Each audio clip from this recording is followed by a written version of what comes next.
How the fuck's it going, everyone? Back today with another video, and one that has admittedly taken me far too long to record and upload. I know it's only been like 4 or 5 days since my last upload, but you know I like to kind of upload more regularly over here than perhaps a lot of other channels do. I just like to stay busy. I nearly said stay regular there, which is a different thing entirely. But yeah, it's grim outside, it is snowy as fuck, absolutely disgusting, very fitting for the 1st of December. So all I want to do is sit in the goddamn house and listen to records. So I'm just going to throw a few recommendations your way in the form of a few albums that I've recently picked up, recently acquired from the post or my local record shop. So yeah, just going to get straight into this pretty much. Hope you are doing well. Hope you are enjoying your weekend, depending on when you're watching this. This should be uploaded tonight, Friday night.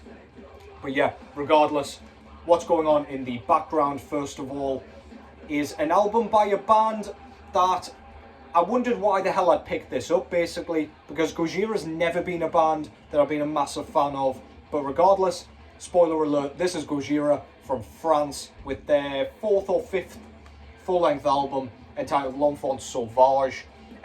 If you're not familiar with Gojira, at least by this album, they're playing a kind of progressive, groove-laden style of death metal, arguably, although, to be honest, with that description, I struggle to hear any death metal in this album at all. At the time, this album must have piqued my interest, and this is my favourite kind of Gojira stuff to memory that I've heard. But yeah, not a band that I'm hugely a fan of or familiar with. As I'm listening to this as we speak, I'm hearing a lot of chugging, which really doesn't do anything for me. I seem to remember there being the odd like breakdown, which yeah, it works for the live setting, I guess, if you're into that kind of thing.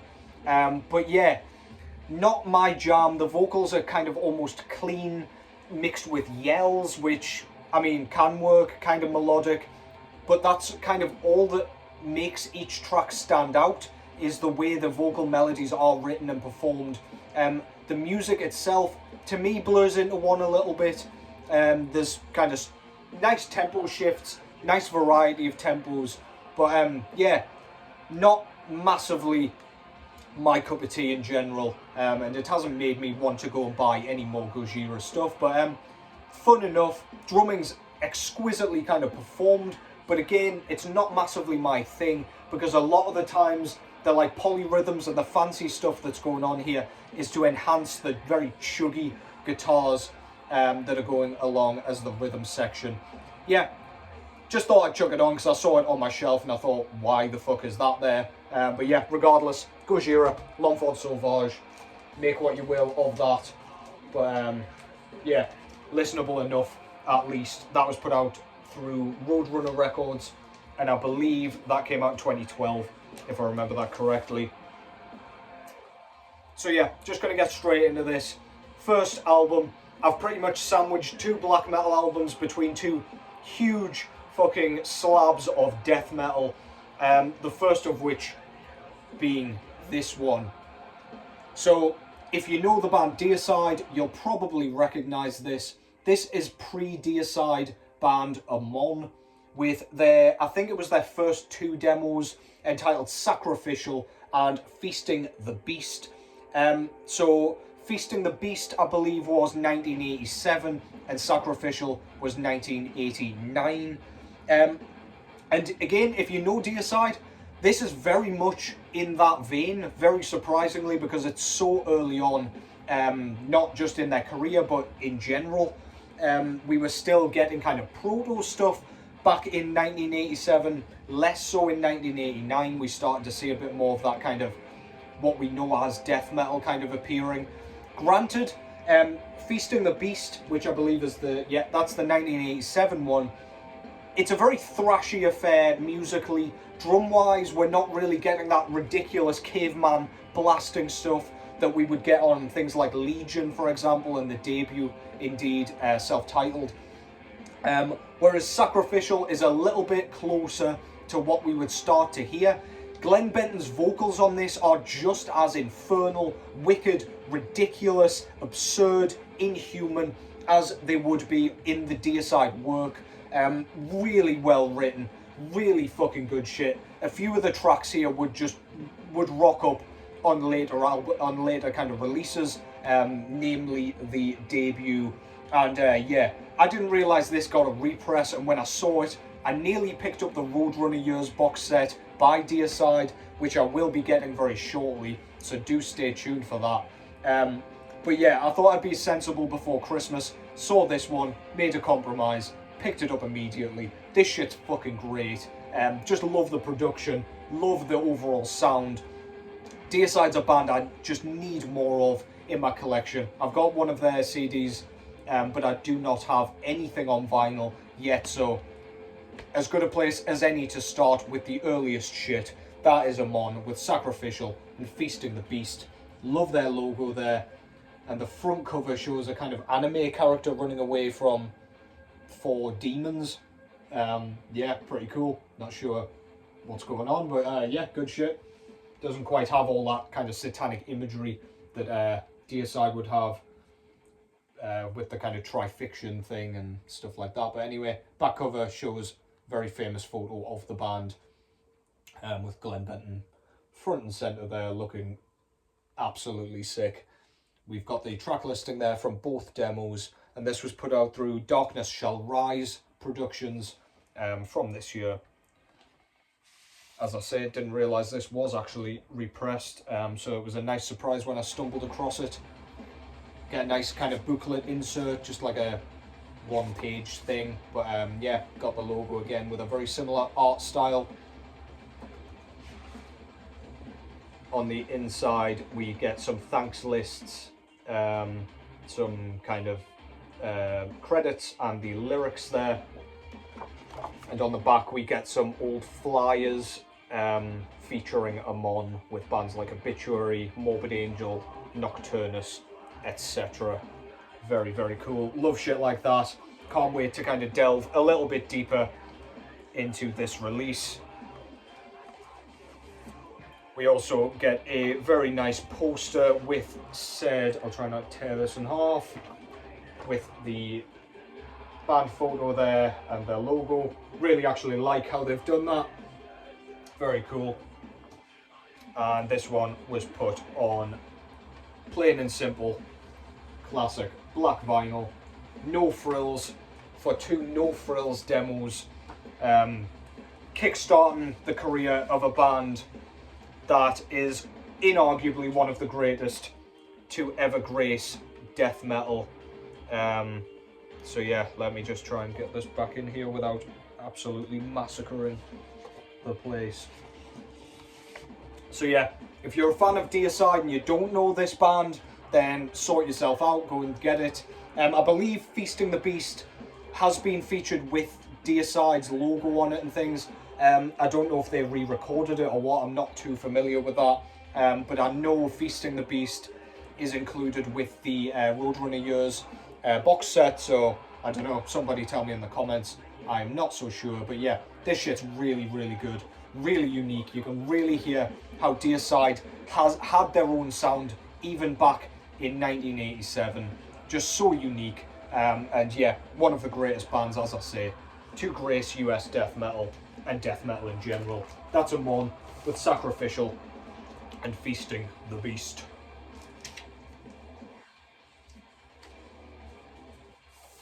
Next up, I've got 2 albums from the same record label, and the record label is indeed Forbidden Keep Records. The first one is this one. This is Nocturnal Effigy, with not sure how many releases they've got. This is their EP from 2023 entitled Unveiled Dark Majesty. So if you can't tell by the cover, by the overall aesthetics of this thing, this is kind of very unusual. I say unusual, not so much nowadays, I guess, but kind of outside the norm of black metal, at least. Dungeon synth infused raw black metal. This is like a 25-ish minute EP, and yeah, this is really, really good, man.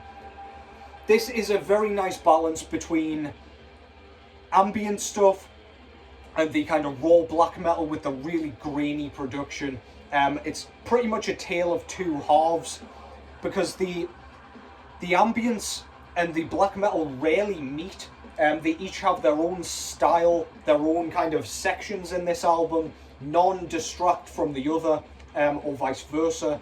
There is absolutely no way you can kind of go into this and miss out on any of the little sort of tidbits and the little subtleties that they put in here.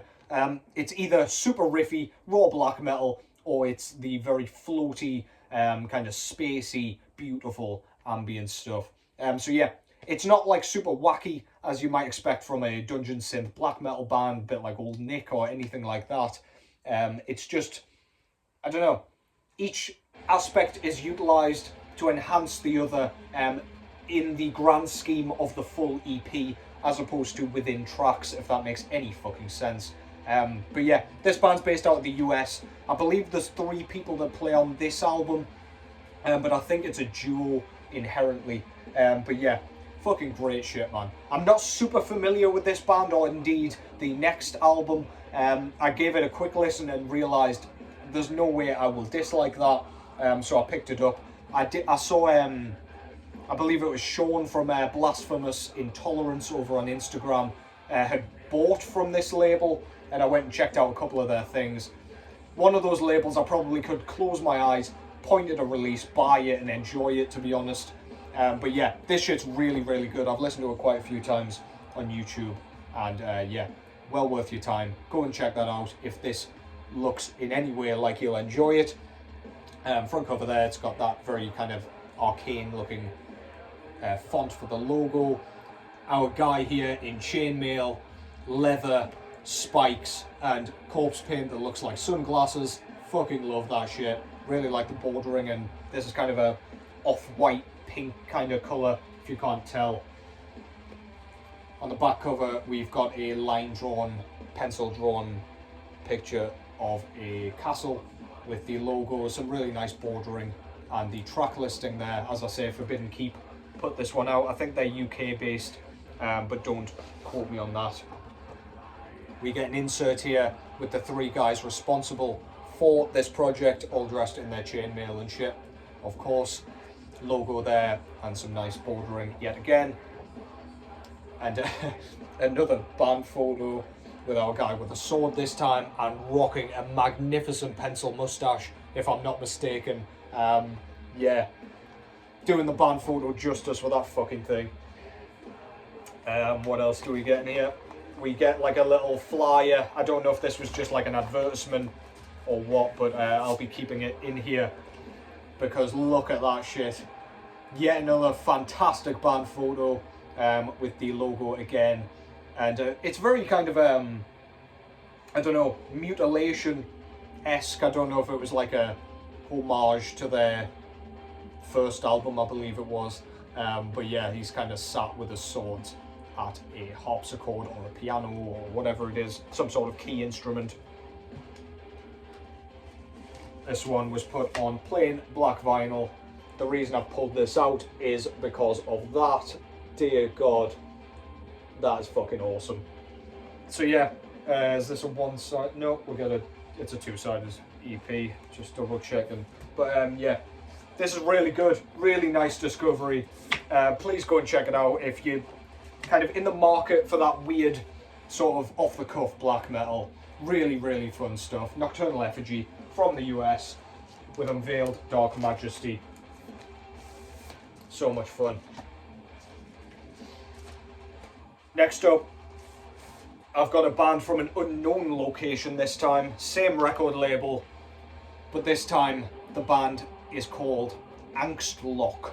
With, I don't know how many albums they have so far, or EPs or anything, but this is their 2023 full-length album entitled The Shades of Pale Night.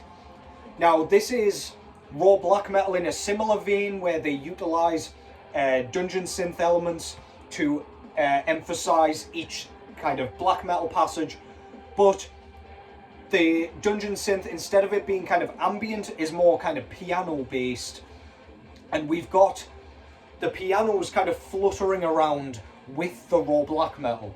So we have both contrasting styles combined, creates a stunning, creepy as hell, very, very vampiric atmosphere that I can't get enough of. The black metal's very grainy, as you'd expect from raw black metal, obviously. But the vocals are super, like, absurdly croaky. They're probably the most challenging aspect of this record because the album in general comes across as deceptively kind of mid-paced and sluggish because of the riffs. There's nothing too, like, in your face and blasting here. But yeah, the croaky vocals almost remind me of, like, early Dagon from Inquisition. Just very weird, groany and croaky. And just, they fit perfectly. They sound super goddamn creepy and really inhuman. But yeah, anyway, go and check it out. I can't wait to throw this on the turntable, to be honest, because yeah, I've been enjoying this one also on YouTube as well. But yeah, love their logo. Good shit, nice and unreadable as we like it. Another dude stood in the woods with what looks like snow and shit around with his sword. That's not a euphemism. Back cover, simplistic track listing, Forbidden Keep. Down the bottom there, we do get another useless insert with just some pretty pictures on. There's our guy stood with a sword in the woods again. I'd love to know what these guys say to the photographer before they kind of pose for these photos. Like, just hang on a second while I crouch and hold my sword like this. It's just absurd, but anyway. On the back we get a blown up picture of their very, very cool logo. No lyrics on it or anything, so yeah, just shit to look at, I guess. But yeah, I appreciate it. Very clear vinyl. Lovely stuff. So yeah, as I say, this record label's been putting out nothing but fire by the looks of it. And I'm a little bit late to the party, but I'm going to be supporting this label for the foreseeable future. All this black metal shit's very much in my kind of wheelhouse. So yeah, that's Angst Luck with the Shades of Pale Night. That was a 2023 release. And I'm not going to talk too much about the next album because I'm sure you know it by now.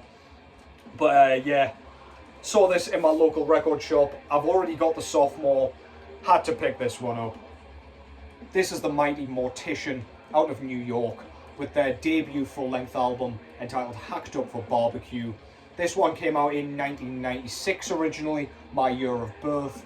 And yeah, if you don't know Mortician, this is basically brutal death metal mixed with grindcore, super fuzzy, super low tuned, to the point of like complete absurdity. If you think of a band like Electric Wizard, it's got that kind of fuzzy quality to all of the like bass work, the guitar work as well. Lots of nice mid-paced passages on here, bringing forth the thunderous riffing. Guttural vocals for days, they sound like burps, absolutely disgusting. The drumming, again, completely barbaric. It's a drum machine, quite obviously. No human plays like this. It's so ridiculous, but it's so fun. It just fits this band's vibe. It's so over the top, like a B horror movie that this is clearly modelled on. Lots of sound clips from horror films going on. It's just basically a really low budget slasher film in the form of a death metal record. Absolute assault on the senses.